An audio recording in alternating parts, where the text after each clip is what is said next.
How does one man convince hundreds of people? Even though what he's saying makes absolutely no sense. Counterintuitive, not in your best interest.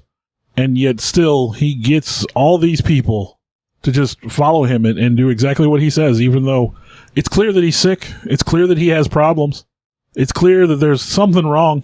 And yet one man talks all these people into just doing exactly the wrong thing, in my opinion. It's the power of charisma. I'm not talking about modern American politics here. If you've ever heard of the Jonestown Massacre and the charismatic cult leader Jim Jones, how does one man convince 1,000 people to kill themselves? Join us tonight if you dare as we talk about the People's Temple, and in particular, the Jonestown Massacre. From a child born into this world, we are taught what to believe. Closed-minded we become, fearful to be deceived. Still we desire to know what lies beyond that locked door. The art of the storyteller, conjuring tales of legend and lore. History hidden, lost knowledge, things forgotten and the unknown. These are the things that direct us and will set the tone. Welcome, friends, to another episode of Nightmares on the Lost Highway.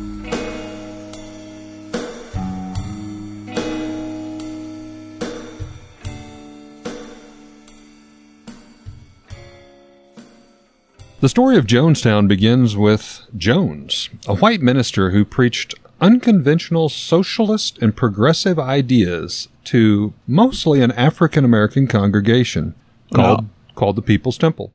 Now, I'll say Jones, if you look up the pictures of him, he's a striking character. Jet black hair, the big black sunglasses. Always wore those. The white or black priestly-looking garb. He was a striking figure, and arguably, I'll say a handsome man. Clearly charismatic to a degree that very few people could ever hope to achieve. Charismatic plus 10. If only he could have turned this into something positive. But yeah, you were giving us the background on the temple. At the height of its popularity during the 1970s, the temple had a membership estimated in the thousands and was courted by local politicians in San Francisco, including Harvey Milk. But by 1977, Jones had grown paranoid from the media scrutiny over the temple's suspicious activities. So he and his numerous followers moved to an agricultural settlement, aka Jonestown, in Guyana, the remote county of East Venezuela. Now, of course, before we get to that point, we got to do a little background here. Who was Jones? What was the deal here? How did Jones have enough sway in America to be in the government of San Francisco, and then suddenly he's this outcast living in the middle of the jungle in Guyana, however you want to say it. He formed his temple in Indianapolis in 1955, and they practiced what they called apostolic socialism. The temple preached, and I quote, "Those who remain drugged with the opiate of religion had to be brought to enlightenment. Socialism." He had interest in Stalin, Mao Zedong, and Hitler from a very young age, and would praise Stalin and Lenin as his heroes. Now, of course, an organization like that, in a place like Indiana, it's going to draw some criticisms. Absolutely. So after drawing said criticisms in Indiana, the temple moved to Redwood Valley, California in 1965. It opened branches in L.A., San Francisco, and other places by the early 70s. And eventually moved their temple headquarters to San Francisco. Well, there, the temple and Jones himself became very influential in local politics, including to helping get George Moscone elected mayor in 1975. Now, Moscone would go and appoint Jones as the chairman of the San Francisco Housing Authority Commission. So you have this charismatic cult leader. At this point, it's a cult, right? I mean, he's already full-blown cult. And he's part of the government of San Francisco.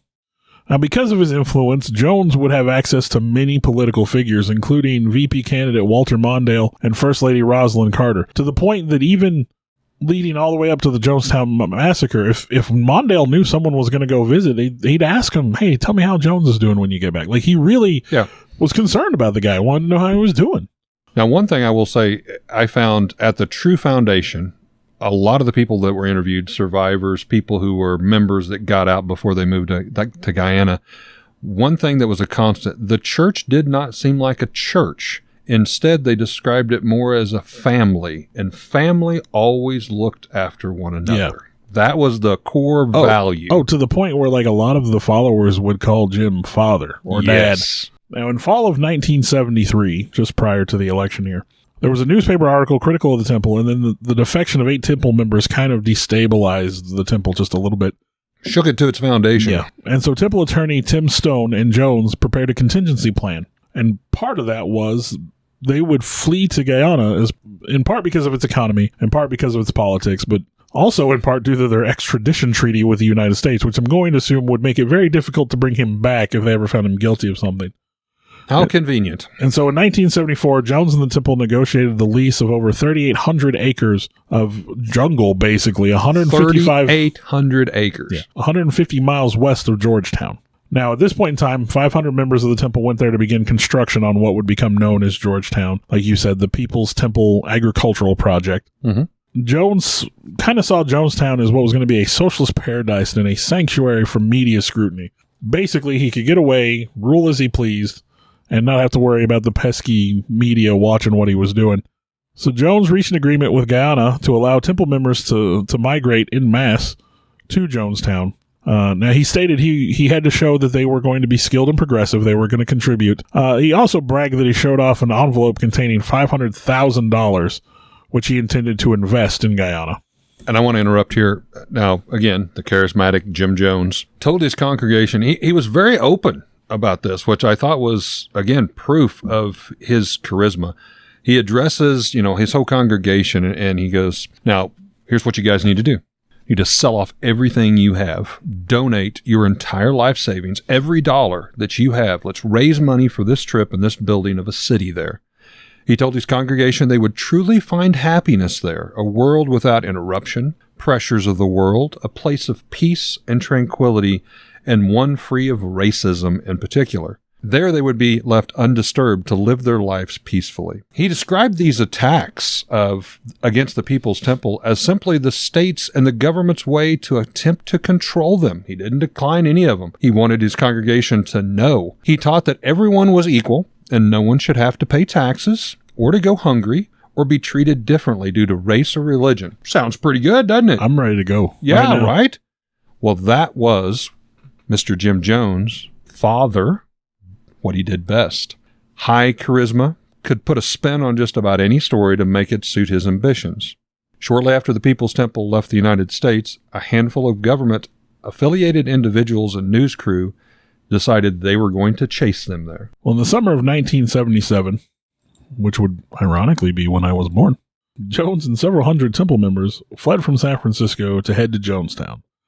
They were being investigated by local media, and apparently an article was to be published in the New West magazine that detailed allegations of abuse by former temple members. And so, Jones and crew decided it was time to leave. And again, that extradition treaty might have been a part of this, Yeah, we're getting the hell out of Dodge. Yeah, whatever you find me guilty of, you can't get me back. So after his migration to Jonestown, the settlement actually became incredibly overcrowded. The population was slightly under 900 at its peak in 1978, so it was not meant to accommodate that many people. Now, apparently, after Jones arrived in Jonestown, life changed significantly. They had been allowed to engage in media, watch movies and TV from Georgetown. That stopped. He immediately put a stop to that and replaced all that with Soviet propaganda shorts and documentaries on American social problems. He was all about telling his followers how bad America was.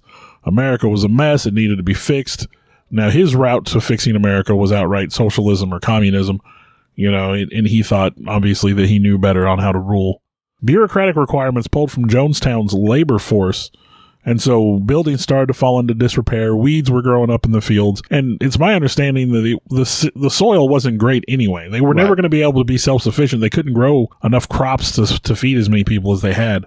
School studies and lectures changed dramatically. They all changed into Jones's discussions about revolution and their enemies, making sure his people understood they had an enemy. And that is a common political, ploy, is to have an enemy. Propaganda. Make your people afraid of somebody and let them know that you can fix that. I'm the savior. Come to me. So for the first several months there, temple workers were working 6 days a week from 6:30 a.m. to 6 p.m. with a 1-hour lunch. Somewhere in mid-78, Jones's health had started to decline, And so his wife began managing Jonestown's day-to-day operations. She reduced the work week to 8 hours a day, 5 days a week. But again, nobody could watch any TV or film in Jonestown after a certain point.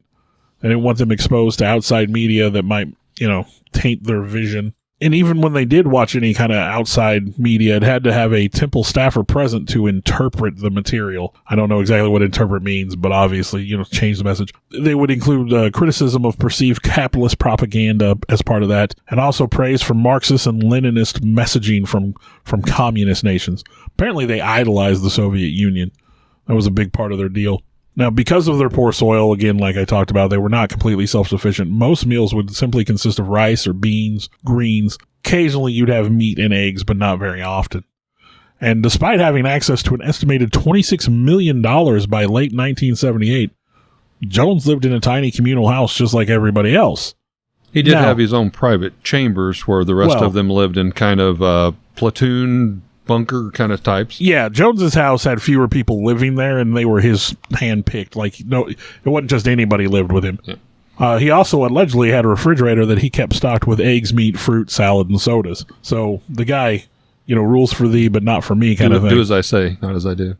Now, to your point, before Jones arrived, there was open media, there was communication and stuff with the early people. I found actual recording of some of those people that were interviewed, and here's what they had to say. One lady says, "This is the most beautiful place I have ever been in my entire life." Another one says, "We have found true sanctuary here, and it is all because of Father Jim Jones. Only through him was this possible." Yet another was, "We will never want to return back to the States. There's nothing for us there." So these people, brainwashed, programmed, whatever you want to say. This is before Jim Jones even landed on the area. These are the workers that you're describing. They're being worked almost to death nonstop, and they were firm believers. Yeah. Also in 1978, after Jones arrived, they started having some medical problems, some health-based things. I would say probably comparable to, what's the one malaria, something similar to that. They had complaints of diarrhea and stomach intestinal issues. Clean water. And, you're living out in the jungle doing the best you can, and you don't exactly have all the resources bites, I'm sure. And now, punishments in Jonestown were kind of crazy. Hold on, what punishments? Well, if you don't do what Father says. But they would use punishments against community members accused of having disciplinary problems, and sometimes that disciplinary problem could simply be questioning the status quo. Typical punishment included imprisonment in a 6x4x3 plywood box for adults. Now, this sounds very reminiscent to Vietnam camps. Yeah, that's crazy. Seriously. Children who got out of line were often forced to spend the night at the bottom of a well. If they were exceptionally bad, they would be suspended upside down. Oh, my gosh. Now, anyone who tried to escape, if they were stopped, they would be drugged with Thorazine, sodium pentothal, chloral hydrate, Demerol, or Valium. If you recognize any of those are all meant to subdue the mind. Sodium pentothal is supposedly truth serum. So these were all things meant to subdue the mind more than the body. And of course, armed guards patrolled day and night to enforce Jonestown's rules.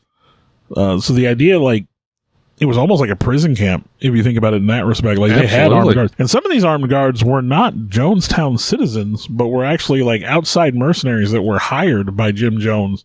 I mean, it's kind of crazy. Now, Jones would conduct what he called white nights from time to time. That was a special secret word terms that it would be broadcasted over the loudspeakers. So on these white nights, everyone would be gathered up, and members would be given 4 options. You could attempt to flee to the Soviet Union, which, again, they sort of idolize that. You could commit revolutionary suicide, which is a term that comes up a lot.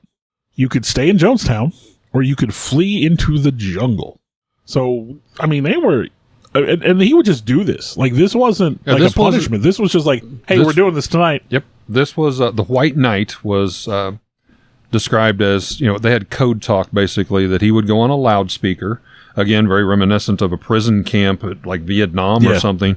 Broadcast, no matter what time of day or night it was, it may be 2:00 in the morning. When White Knight, when those words were spoke, that was an extreme emergency meeting situation, all hands on deck. It didn't matter who you are, what you're doing, you stop and you come to the pavilion, and we're going to talk about stuff. And again, he never attempted to hide anything. They talked of mass suicide as a last precursor if needed be. Oh, well, at least twice after one of these White Night events, simulated mass suicides were rehearsed. And they would gather everyone up, including the children, and give them a small glass of red liquid to drink. And they were told that the liquid contained poison and would kill them in 45 minutes. They genuinely believe this. Again, this is a special medicine that'll help you. Yeah. This is poison. This is going to kill you. This is what we're going to practice. Yeah. When they didn't die as they expected to, Jones would then explain to all of them this had been a loyalty test, and they had passed. They were loyal to Jonestown and to Jim. Wow. What a piece of work. Now, of course, while he was in Jonestown, Jones's paranoia and drug use increased dramatically. He became increasingly fearful of a government raid on the commune. He would call alert, alert, alert on the loudspeakers, and members would gather in the central pavilion, and there they would be surrounded by armed guards, armed with guns and crossbows.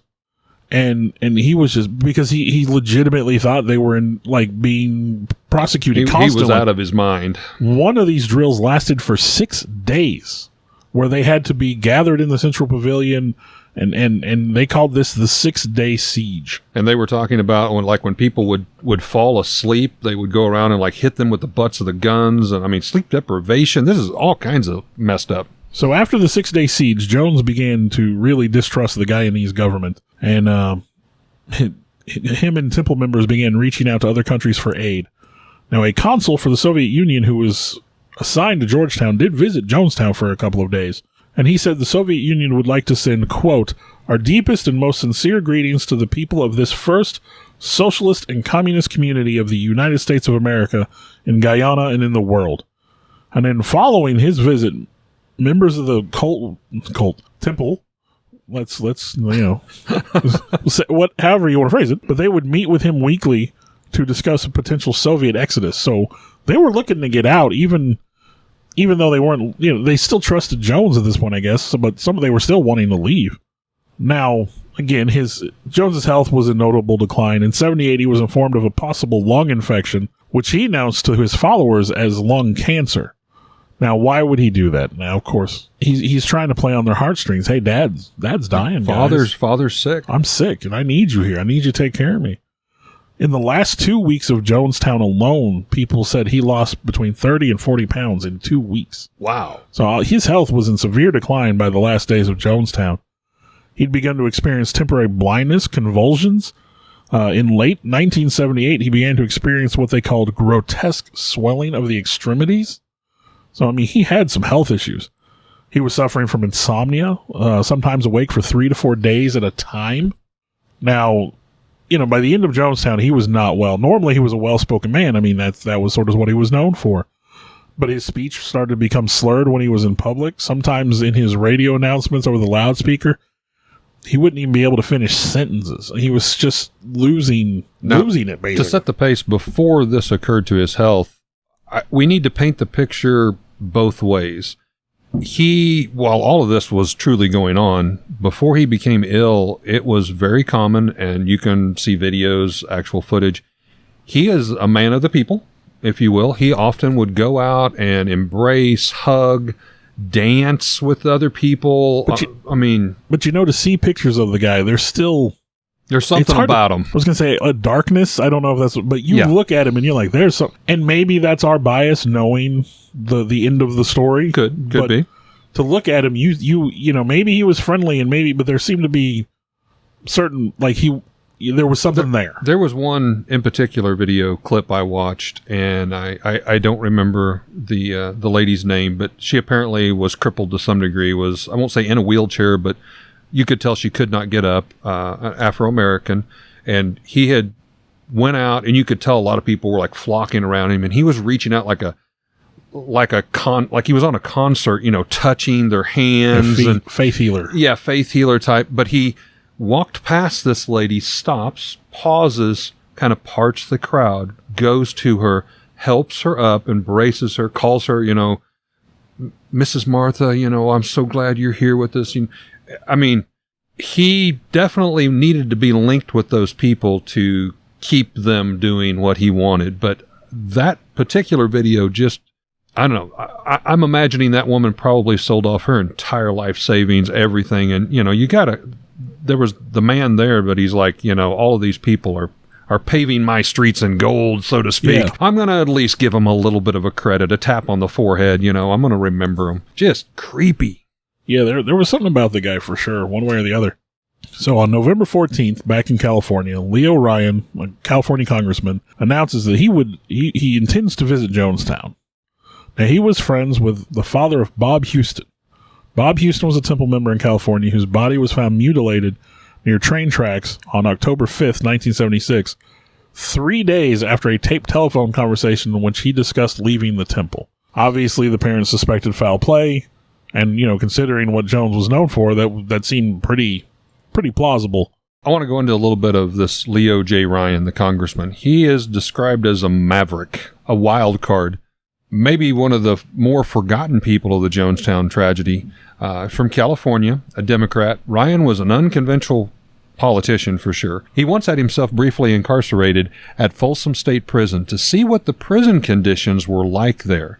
He also went to Canada to investigate the hunting of baby seals personally and infiltrated a group. Ryan became involved with the People's Temple issues after hearing some of his own friends and personal contacts. Some of the relative stories were being held against their will. He wrote a letter to Jim Jones requesting an invitation to visit. And I think at one point he did receive a yes. However, that changed multiple times. Yes. As the trip went in. So I just wanted to kind of intervene that this is not, and I hate to use the word normal politician congressman, but this guy was a wild card. Yeah, I guess on November 16th, they arrived, and Ryan and his group were refused access to Jonestown at that point in time. So they stayed the night, and on the morning of the 17th, the settlement was informed that Ryan would fly out anyway. He was going to visit Jonestown one way or the other. Again, this is that maverick aspect. Yeah. Now, only 4 others would be able to accompany Ryan on his flight to Jonestown because of how small the airstrip was. It was only, I think a Cessna, which, 4 or 5 seats, and a pilot. So there weren't very many that could go out. Now, initially, they weren't going to be allowed in. And however, they were eventually allowed access to Jonestown. And that night, they attended a musical reception at the Central Pavilion. And while there, Jones would again publicly speak. He was known for that. And in his speech, he said that he felt like he was a dying man, and he ranted about government conspiracies the whole time. Mm-hmm.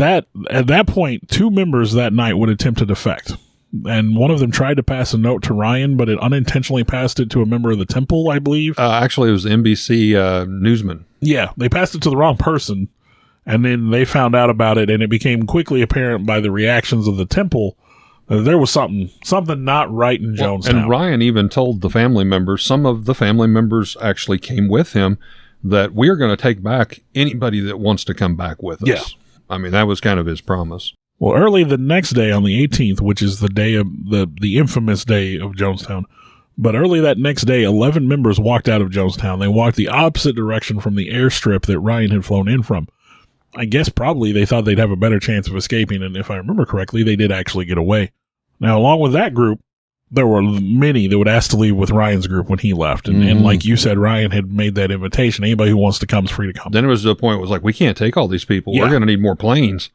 So, on this fateful day, November 18th, 1979, most of Ryan's group left that day in a large dump truck. Again, to kind of set the pace, as the congressman was flying over and all of this, he again was very open with the congregation. These people are coming. These people are coming for us. Yeah. He used scare tactics to gain and keep control over his congregation. Since a lot of his membership were blacks, African Americans, being in a time of the 1970s especially, he used this to his utmost benefit. He would tell his congregation that the United States, in order to get them to stay here in Guyana, that the U.S. government was building Nazi-style concentration camps for the blacks. He told them that radical cult groups such as the KKK were being put in control of state boundaries by the government, and they were building great walls around the entire United States itself. When those stories seemed to lose their luster, he would come up with something new, such as the fear of nuclear war, and how their former location there in California was a primary target, as well as all the U.S. and that obviously staying here in Guyana with him was a safer choice. Jim Jones also used several past historical figures' deaths to his benefit. He would preach literally Martin Luther King, Malcolm X, John F. Kennedy, stating all of these men were trying to go against the government and they were killed for it. Use this as proof. This is what they're coming here to do to us. Jim Jones put himself in those same shoes and stated the government would come after him. He knew this to be true, and all of his teachings were basically very similar to Martin Luther King's, Malcolm X, and John F. Kennedy. So again, he was using these scare tactics. Stay here with me. We're going to be infiltrated. The congressman is coming. Don't believe anything that they say. They're all liars. Look at this past history. This is all the proof you need. So on November 18th, 1979, most of Ryan's group leaves that day in a large dump truck. They're heading back to the airstrip. Ryan himself doesn't leave with them. Shortly after they leave, a temple member grabs Ryan wielding a knife. And while he is unhurt at that point in time, he's told, you need to leave Jonestown. So the truck stops, and they waited. When they had heard that Ryan had been attacked, they stopped and they waited. Ryan heads out, and he gets on board the dump truck with them, and they continue on to the airstrip. And there's a small plane there, a little Cessna. They have to wait for it to land. The pilot, they all start to get on board, and I think as many as they possibly can, but it isn't many. It's like 5-6 people. Yeah. They get about to the end of the airstrip when one of the so-called defectors of the temple pulls a gun and starts shooting people inside the plane. Yeah, while he is inside the plane. So about this same time, another tractor with a trailer shows up at the airstrip loaded with temple members, and they begin firing on the remaining people that were in the dump truck. So they're shooting these people. Now, after Ryan's group left, Marceline Jones makes a broadcast stating everything is all right, and the residents need to return to their homes. While that announcement is being made, aides are preparing a large metal tub of grape flavor aid. Now, I say flavor aid. I guess Kool-Aid was very offended when Kool-Aid was associated with this. Oh, yes. And the phrase, drank the Kool-Aid, literally stems from this. Don't drink the Kool-Aid. Yeah. Don't drink the Kool-Aid. You're drinking the Kool-Aid, Ironically, Kool-Aid, obviously took very offense to this and saw a huge decline in sales due to that inexplicable ad campaign. They had this large metal tub full of grape flavor aid that they were poisoning with diphenhydramine, promethazine, chloropromazine, chloroquine, chloral hydrate, Valium, and cyanide. Apparently, they'd been buying cyanide in bulk for a while. Like any of these would do the job. Yeah, seriously. Any of them individually would do it. Oh, my gosh. So 30 minutes later, Jim Jones calls all the members to the pavilion, as he's done many, many times before. And with them gathered, he tells them, quote, one of those people on that plane is going to shoot the pilot. I know that. I didn't plan it, but I know it's going to happen. They're going to shoot that pilot, and down comes the plane into the jungle, and we had better not have any of our children left when it's over, because they'll parachute in here on us. And they're going to take our children. Yeah, and he convinces them. And he then urges the followers to participate in, quote-unquote, revolutionary suicide. So the followers begin to drink the poison drink. It killed children in about 5 minutes. Adults took 20 to 30 minutes. I believe they had to inject the infants. In some cases, they took just the pure poison. Syringe in the mouth. Right into the mouth. Yeah. One of the main nurse was interviewed earlier on, and I believe she had said they had like 7 newborn infants in just a period of 2 or 3 months. So there were a lot of infants, a lot of children. And as these people are screaming and they're dying, and again, Jones is telling them, ignore the screams, this is all part of the plan. This is the right thing to do. People who didn't fall in line and drink the Kool-Aid, as it were, they were shot trying to escape. Yep. These armed guards that were there that were basically hired mercenaries by Jones. There was some... I'm not sure where this footage came from. There was some of the footage that actually got some of the wording of that speech that was found in those final moments as he was addressing the congregation. And these are quotes. "It is written, no man may take my life, yet less I lay down myself." He tells the congregation. Some spoke up against Jim Jones, but they were quickly put into place by Jones himself, stating such rubbish as, "We win when we lay down. The best testimony we can make is to leave this God-forsaken world. We deserve better." In those final moments, as he said, "Take up this medicine," as he described it, "here provided." Bold-faced lie here. "There will be no pain. You will simply gently go into a sleep." Yeah, I believe there was like violent convulsions, vomiting in the mouth. Yes. I mean, they were far from the truth. In pain. The children, as you were saying, were the first to be put down because of the scare tactics, that they're going to come take your children. If you don't do this, they're going to come take your children away from you. Do you want to see that? Help them go into heaven.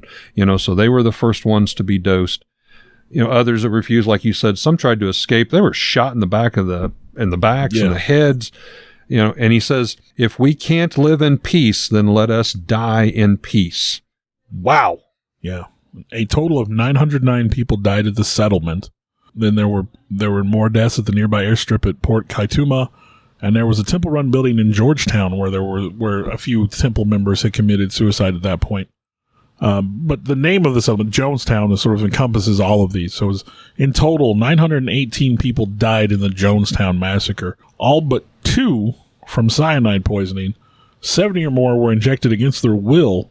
1/3 of the victims, 304, were minors or children. Now, he called it revolutionary suicide. He thought that, they were changing the world. They were doing the right thing. Now, interesting, Jim Jones had a son that was there affiliated with him. His name was Stephen. And later on, he was interviewed, and he said, I never mourned the death of my father. I just felt disgust. Now, he was a member of the cult community and all this, but he says the facts are wrong. It was not a mass suicide, but rather a mass murder by my father. Absolutely. No, and the thing is, Jones himself was found dead in his little house with a gunshot wound in the head. Yes. Whether that was administered by him or his nurse at the time, no one really knows. According to his son, Stephen, and this is a quote, basically, he said, Dad didn't have the kahunas to shoot himself, so I'm sure he didn't even pull the trigger. Oh, and if you've seen the pictures, we talked about what Jim Jones himself looked like and the charismatic man, but the pictures of the aftermath of the Jonestown Massacre, where the bodies, I think the way you described it, it looked like a field full of trash. Yes, at a glimpse, it just looked like trash and refuse. Yeah, as you get closer, you realize there were just bodies everywhere, piled upon one another. People laying next to each other, families holding on to one another, but just body after body after body. I cannot express in words what it looks like seeing the pictures. And like I told Eric, doing the research for this one, we've talked about serial killers, we've talked about all kinds of crazy things, but seeing the pictures and reading about what this guy did, this made me nauseous. Hard to do. Well, this was literally the largest tragedy of American civilian lives lost, even though it wasn't on American soil. They were Americans until 9/11, the Twin Towers attack. Early history. I'm always the historian, so I had to go back. And you touched upon it, but people have wondered and still do today. How Jim Jones, this man who preached racial and social equality, turned evil. Yeah, you'd think, based on some of his beliefs, he wasn't. I mean, some of it sounded really good. Even his son stated, I think when he started, he had the best intentions, and then it went just horribly derailed. A gentleman by the name of Tim Retterman explained in a broadcast Jones's dark qualities of the need to control people, his deceit, his anger towards people who betray or abandon him, he believes could be traced back to his childhood, as we've talked about with many of our other podcasts and people who have taken other lives. His childhood traces back to Indiana. He was a loner in his youth. Jim would entertain his playmates in the loft of his family's barn, and he made them his captive audience.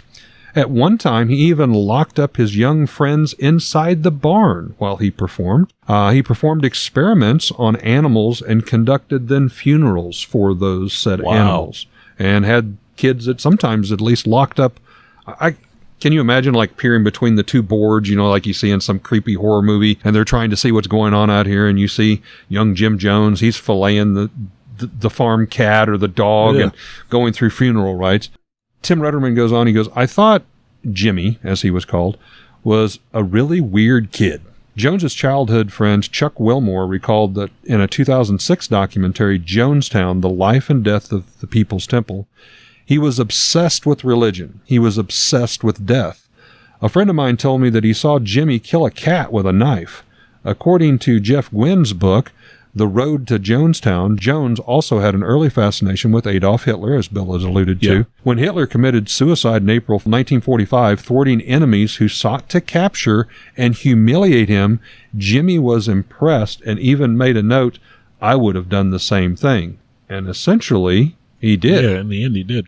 Little unknown fact. We'll try to make things a little lighter note here. Yeah, I don't know how we can. The People's Temple had a pet chimpanzee.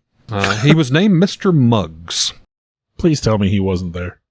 I can't make that good of a story, Bill. But Mr. Muggs was a chimpanzee that Jim Jones claimed he had rescued from scientific experiments, though according to Jeff Gwynn's book, The Road to Jonestown, Jones most likely actually purchased Muggs from a pet store. In his Indiana days, Jones once sold pet monkeys door to door. I don't know how you get that job. Would you like to buy a monkey? How do you get that job? But two, a door-to-door monkey salesman. How many people in Indiana want to buy monkeys? Are we missing the boat here? Now, Muggs became sort of a mascot for the temple under the care of Joyce Touchette, I believe is the way you pronounce her name, whose family were devoted members to the temple. In a 1973 article from the Temple Reporter, the church's publication, he said, Muggs' story, he's only 18 months old, and he has the intelligence of a 4-year-old child. It may sound anthropomorphic, but Muggs will follow every command that Pastor Jones gives and will defend him when anyone comes casually up to pet the chimpanzee or to approach Jones without his permission. So Jones could just get apes to do his bidding. Yeah, like Planet of the Apes, literally.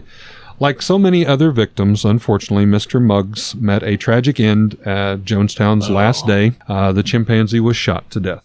That's harsh. There were some survivors, actually more than what I had thought. Well, I know the original 11 that defected that morning, they did manage to escape. I know, and that included, there was some high-ranking member of the temple. I don't remember his title, but he was, it may have even been the lawyer. I don't remember for sure, but it was definitely some high-ranking member of the temple. Or no, it was their head of security.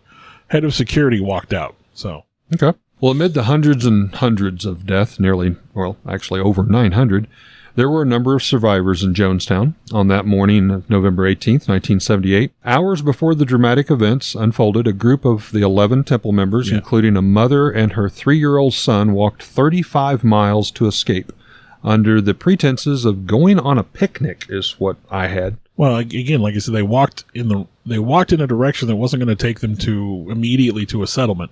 So I think the idea was they were like, oh, well, they're not trying to run away. Yeah, they're not. They walked the opposite way of the airstrip, so. Now, 2 men, Stanley Clayton and Odell Rhodes, were able to bypass armed security through a combination of luck and deception. 3 other temple members, Mike Prokes and brothers Tim and Mike Carter, were sent out on a mission by Jim Jones' aide to deliver a suitcase of money to the Soviet embassy. And there were many followers at the temple outpost that was there in Georgetown. And we didn't talk about that, but before you became a member into the Jonestown area, you would fly to Georgetown there in Guyana, and that was kind of where, how do you want to put it, a reprogramming, a classroom setting would kind of prepare you for that next step. So there were a few people that were there, although the command was given out on the CB radio that those people there were also supposed to all commit suicide. Some of them did. I think there were 8, maybe, or something like that. One of the most remarkable stories of survival from Jonestown belongs to Hyacinth Thrash, an elderly African-American woman who hid underneath her bed in her cabin throughout the whole ordeal. She woke up the following morning and walked out of the what was called the Senior Citizens Building, where she saw bodies covered with sheets. She found her sister, Zipporah Edwards, was amongst the dead.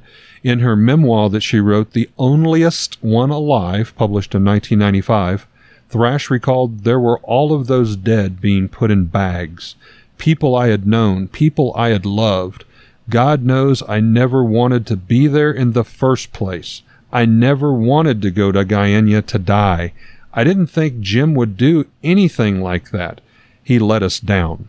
There was also a group of church membership that had went to Georgetown from Jonestown. Of all things, a basketball tournament, that kind of seemed odd, but that's where Stephen Gandhi Jones, which was his son that I referred to, kind of was, I don't know, the captain, the leader of that group. He became very upset with his father's recent behavior, as Bill had spoken about. His health had went down, his mental stability was getting off the rails. And even Stephen's mother, who stayed back and was one of those taken in that tragic day, told her son that day, go while you have the chance. This is not going to end well. and no matter what, don't come back. Well, ironically, Jones asked to speak to his son there on the CB radio in Georgetown, and he commanded them to return. And in the background, he could hear his mother, who was saying what Jim Jones wanted her to say. No, you need to come back here. But he says, I remembered what she privately, secretly whispered in my ear, no matter what anyone tells you, do not come back. So that's how he survived. His mother, of course, died, but he was the one that I referred to that it wasn't a suicide. It was a murder by his father. Absolutely. I don't think you could say that was mass suicide. That was engineered, and he is responsible for their deaths. Again, just the mind is not ready to see that scale of death. I understand absolutely how soldiers in battle can come back scarred. Because if you see, again, you see the pictures and they really hit hard. It's just that many people lying there. Well, as you said, we've done podcasts on serial killers, and I don't know by definition, would this classify as a serial killer? This would be mass murderer. This gave me nightmares. I'll be straight up honest. It was the first one that was really hard for me to finish the notes, because there were moments where I legit got upset, like reading some of the stuff, and the fact that he could do this, and the fact that they followed him. And again, I know we try not to be political, but I am very terrified of the implications of something like this, because we see things like this now, where people who can absolutely give you false information, and people have to know it's false, and they still follow it and listen to it like it's gospel, and it's very, very frightening in this day and age. Well, and as you said, we try not to be political, but one of my beefs is, like, again, if we erase history, we're bound to repeat it. And this is an example of the cruelty, horrific events that just simply shouldn't have ever been. He got in their head, and he gave them an enemy, and he made that enemy so terrifying that rather than risk facing that enemy, they decided to kill themselves and their children. Let's be honest. If the government had shown up, the United States had raided said settlement, those people would not have been separated from their kids. They would have been taken somewhere to be deprogrammed. Right. And maybe some of the kids might have been taken for their own safety, but it would have been for the safety of the children. It wouldn't have been to take them and make them monsters or murder them. That's that charismatic Jim Jones. He puts the spin on whatever he needs to say to get you to believe. Now, if you want to watch a movie that kind of represents this, I believe it's called The Sacrament. Yes. It might still be on Netflix. I can't remember. It was on Netflix when I watched it. I can't remember where I watched it. I actually did watch it for this podcast. There's a movie called The Sacrament, and I feel I didn't realize it when I started watching the movie what it was going to be. It is not about Jonestown specifically, but it is. You absolutely could plug in Jonestown and see the parallels. This movie is meant to be about Jonestown, including, the group leaving in the truck and getting gunned down on the plane. That's all there. And for lack of a better way to explain it, it's kind of got a little bit of a Blair Witch style filming at points where they're running and trying to escape. It's filmed as a documentary, basically. But I will say it's not about Jonestown, but it tells the same story. I watched that movie first. I don't know how to politely put this. That was horrible. The movie was horrible, but with the outcome. The movie wasn't a bad movie, but the outcome obviously was horrible. But it kind of displayed that there was, maybe 110 people's lives lost. There's a lot less, and I'm sure for budgetary reasons you couldn't pay off 1,000 people. But it's Jonestown on a smaller scale, but it is absolutely the Jonestown story. So I went into doing the research for Jonestown, and I'm expecting, okay, there's 100 to 200 people. No, there was like 908 or whatever. It's oh my gosh. And the Jim Jones character in that movie, and I don't remember what they call him. I'm sure Father was definitely. Father, yeah. But he was unsettling to say the least. Yes, just looking at him. They picked a perfect actor for that. Yeah, it sort of represents what happened. It's a fictionalized. It's not about Jonestown, but if you watch it after hearing the story, you absolutely can see the parallels. But it's meant to be the Jonestown story. So again, the frightening implications that there are people with a level of charisma that can just get people to listen to whatever they say, believe whatever they say. It's scary. And honestly, with the status of the world today and the way things are going, it is very, very frightening, that things like this could happen. We're going to call this a wrap on yet another Nightmares on the Lost Highway. Be safe out there. You were giving us the background on the temple. The pimple? Shut up, Aaron. The temple. There they would be untested, secluded, and able to live I can't talk. There they would be able to be left undistributed to live their lives peacefully. Undisturbed? You said distributed.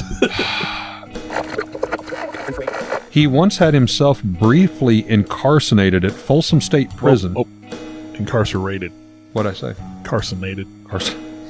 Incarcerated. Johnny Carsonated.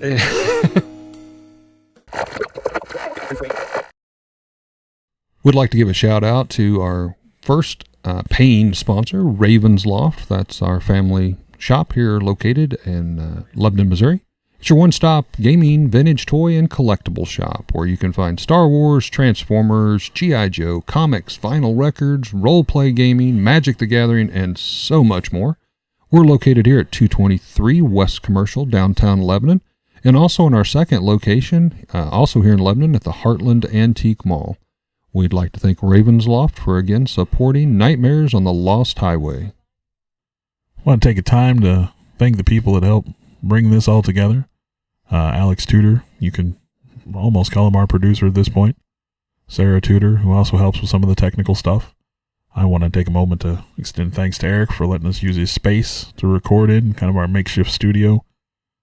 I, in turn, would like to thank Bill for, one, putting up with me and using this camaraderie to do something we both very much love and enjoy doing, and thank Bill's family for allowing him to spend all the time to work and clean up our recordings and present them in what you hear in the final terms, the final edition, if you will. And I'd like to thank all of you for continuing to listen. I know we've got some loyal followers out there.